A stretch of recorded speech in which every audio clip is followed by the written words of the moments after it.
Hi everyone, it's Thomas here from LocalBitcoins.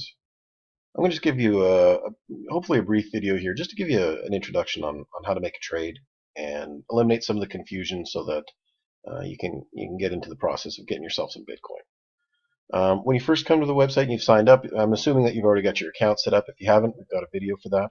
But I'm going to assume that you've got your account set up. So up in the corner here, this is a link to your wallet. In this case here, I've got 0.03 Bitcoin in it. A little talk bubble, that's where you're going to get messages from either if you sign on and there's a trade message waiting for you, or if there's a support message, that kind of thing. The other ones are obvious across the top. So if you don't already see it, click on buy Bitcoins and you're going to get a little sampling of the ads. A couple of different payment types. In this case here, we've picked a few. I already set my location for, I believe it was Portland, Oregon. At the bottom of the buy Bitcoins page or sell Bitcoins page, you can set your location. So if you're using, if for some reason it's showing up as the wrong country or city, you can just go down there and change it there. But for this, these are the sample of the ads. So you see there's a couple of MoneyGram, a couple of postal order, Western Union. There's way more options than that though. Okay, so if you already know how you want to pay, let's say you want to pay with an option like MoneyGram, then you go down here and you click on Show More, and then you're going to get a list of all the different options. Okay, so in this case here, I'm going to go to MoneyGram, and now I'm only going to see MoneyGram ads. And I'm only going to see MoneyGram ads that kind of apply to me. Okay, so buy Bitcoins online with MoneyGrams, and so then we're looking at here. So now I'm going to quickly explain what you're actually looking at. First thing here is obviously the username. Okay, so under seller, this is the person's username. In this case, his username is plebes-mx. Inside the brackets, it says 70 plus. That means he's got 70 or more, and by more we only mean 5 or 10, so we just sort of round it. 70 plus confirmed trades. He's got 100% positive feedback, so that's good. You can read up on his feedback and stuff later by visiting his profile page. But generally, it's a good idea. You know that he's got some experience under his belt. 70 trades, 100% feedback, good stuff. The description. This can contain other things, but for the most part, when people put an ad up, they pretty much just put the payment type in there. If it's a more specific, let's say like a bank deposit or something like that, they might put in the description CIBC teller deposit or something, or TD America visit the bank deposit, that kind of thing. But it's just a general description. This is the next column is the one that tends to confuse people. Hopefully I can clear it up. Price/BTC is just the base price for one Bitcoin. So if we move off the idea of Bitcoin and we just talk about, let's say, groceries.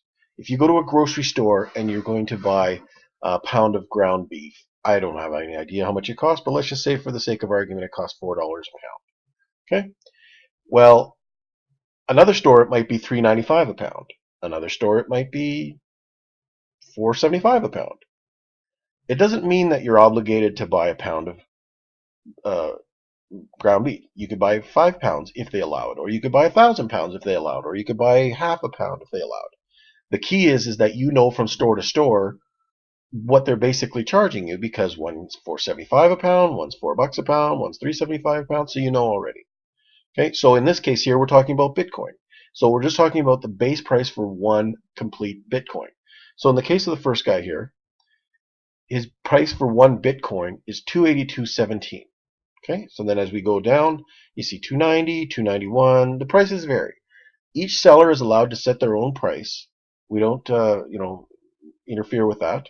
So it's a good idea to shop around. If you might see a great deal and you go, holy cow, his price/BTC is twice as much though as everybody else.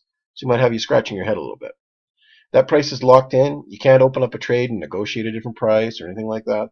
So that's what you're committing to if you ever open a trade. The next thing is the limits. So you notice in this guy here, his limit's 825 to 995.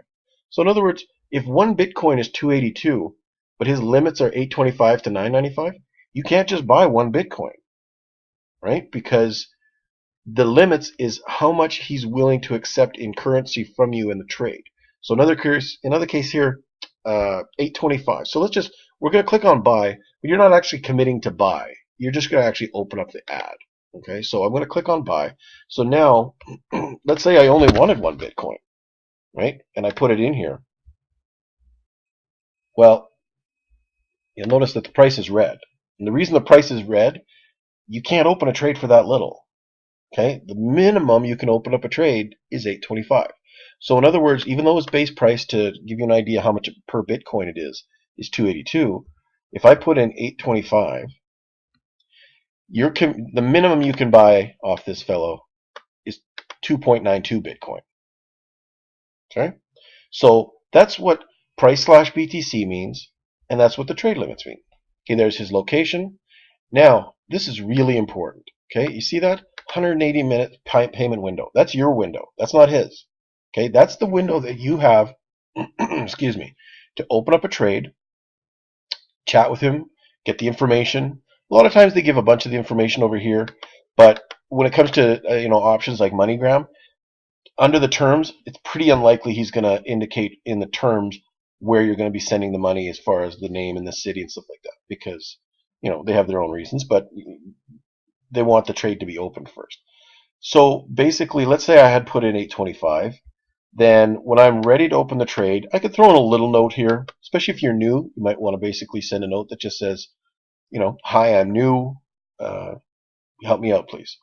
And once you click that green button there that says send trade request, what happens is he can't even have this ad without having at least $995 worth of Bitcoin ready to go in his LocalBitcoins wallet the moment of the trade. Okay, so you can't just say, oh, I'll sell you 5 Bitcoins, and then you don't have the Bitcoins to sell. They actually have to have it in their wallet here at LocalBitcoins.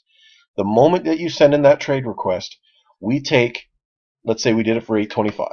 We take this much Bitcoin from his wallet and we hold it. And we hold it for this payment window. This way you're protected. Okay, so let's say that you're on your way to Western Union or MoneyGram or wherever to pay. He can't cancel this trade in that 180 minutes. That Bitcoin is staying with us in protection for you for that 180 minutes. Okay, so that's how long you have to say hello, exchange some pleasantries, get the name where you have to send, ask any questions, that kind of thing, and make the payment. So once you make the payment, you have to let us know that you've paid him. And by doing it, you'll see there's a button and it's blue. I'm not going to open up a trade because I don't know this person.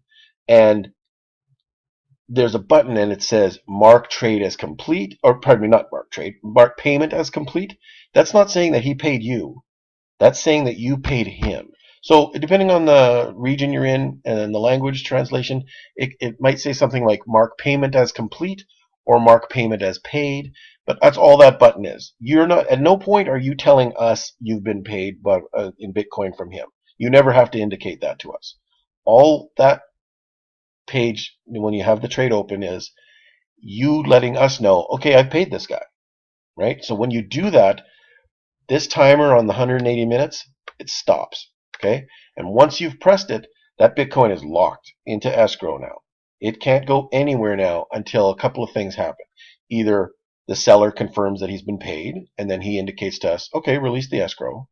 Or the seller says, I haven't been paid, and so we can intervene in the trade. We have a process called a dispute. After 6 hours, we can get involved with the trade and help you guys resolve it. But he can't just basically say, you know what, cancel this trade. I want my Bitcoin back. That doesn't work like that. Okay, you've paid. You've told us you've paid. We're holding on to that Bitcoin. That's the whole idea here, is to protect you. So the key now for you to understand, though, is you have to do your part. And your part is, A, read the terms of the trade. Some guys have different rules. You might be sending the money to another country. They might want it sent in their currency or your currency, or they might want you to include a note when you send a Western Union or MoneyGram with some guys have at the bottom of once you open the trade, there's a reference number. They might want the reference number. Clear up the rules with them if you have any questions, but just make sure you follow them. It's really not that complicated, especially once you've done 1 or 2 trades. But the first time it can be a little bit overwhelming. It's not. Trust me. So as a buyer, this is the most important thing to understand, okay? Make sure that and you can't even open a trade, by the way, if it's less than their amount anyway. If I try to open up a trade for $100, I'm going to get an error message, right? See? Amount must be at least 100. Amount must be 825. Okay, so it's got to be in that range. As soon as I put that in, I know how much I'm getting. Okay, so that's what I'm committing to. So you can't come back later on and go, hey, I spent 825 and I only got 2.92. It's right there on the screen. That's what you're committing to. Okay, so that's it. You find a good buyer. You go back over here, browse around the ads. You don't necessarily have to commit. If it's a popular payment method like MoneyGram or Western Union and stuff like that, there's lots of ads to browse through, right? So consider what works for you. Is the price decent? Is it within my limit? Is it the right method? Is the guy online or recently online? That's really it. Okay? The key is press that button when you make the trade after you've paid them. Don't press it before, okay? Because that's being dishonest and you're breaking the rules of the trade. But that's it. You browse through it, find an ad, put in how much you want to buy, introduce yourself, hi, and then there's the chat box will appear within the trade, and you guys can talk back and forth. They're not sitting here staring at the screen sometimes, so that you might have to wait a little bit before. And if you go offline or if you close your browser or whatever, you should get a notification via email. There might be a slight delay on it, but you should get a notification if they send you a message, and you can sign back into the site and chat with them. Okay, so that's it. Enjoy your first trade. And if you have any questions, open up a support ticket. If live help's available, go into live help and ask any questions. But other than that, this should give you a good idea as to how to make your first trade. Thanks for joining Local Bitcoins, and have a great day.